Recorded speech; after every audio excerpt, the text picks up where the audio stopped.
Hello नमस्ते, स्वागत छ तपाईहरुलाई हाम्रो SanTech च्यानलमा। आज म तपाईहरुको लागि लिएर आएको छु एउटा छोटो जानकारी। हामी अफिसियल फेसबुकमा कसरी चार्ट अफ गर्ने, कसरी हामी अफलाइन बस्ने।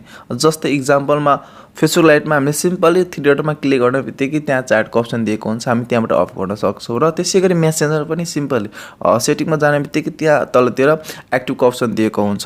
बट यो अफिसियल फेसबुकमा हामीले डिफ्रेन्ट तरिकाबाट गर्नुपर्ने हुन्छ। सो दैट तपाईले भिडियोले पुरै लास्टसम्म हेर्दिनु होला। So let's get started.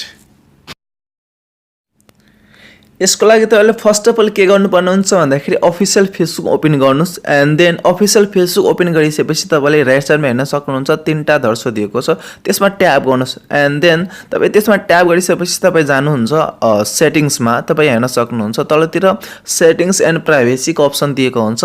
Settings and प्राइभेसीमा तपाईले ट्याब गर्नुस् एन्ड देन जस्ट त्यसको तलतिर तपाईले सेटिंग्सको अप्सन हेर्न सक्नुहुन्छ एन्ड देन त्यसपछि तपाईले फेरि ट्याब गर्नुपर्ने हुन्छ सेटिंग्समा एन्ड देन सेटिंग्समा ट्याब गरिसकेपछि तपाईले यहाँ जानुपर्ने हुन्छ एक्टिभ स्ट्याटसमा। तपाईले स्क्रोल गर्नुस् एन्ड देन स्क्रोल गर्दै जानुहुन्छ भने तलतिर तपाईले यहाँ हेर्न सक्नुहुनेछ एक्टिभ स्ट्याटस भनेर दिएको छ।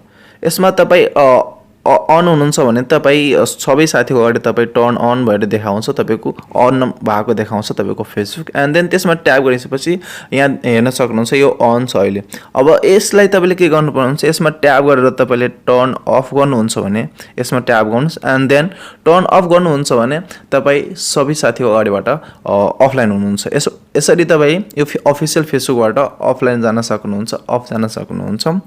सो या गाइस, तपाईहरुले भिडियो कस्तो लाग्यो कमेन्ट बक्समा कमेन्ट गर्नु होला। भिडियोलाई लाइक गर्नुस्, च्यानललाई सब्स्क्राइब गर्नुस् र सँगसँगै राइट साइडमा रहेको बेल आइकन पनि प्रेस गर्नुस् ताकि मैले कुनै न्यू भिडियो अपलोड गर्दा तुरुन्त नोटिफिकेसन आओस्। So press the bell icon and be the first one.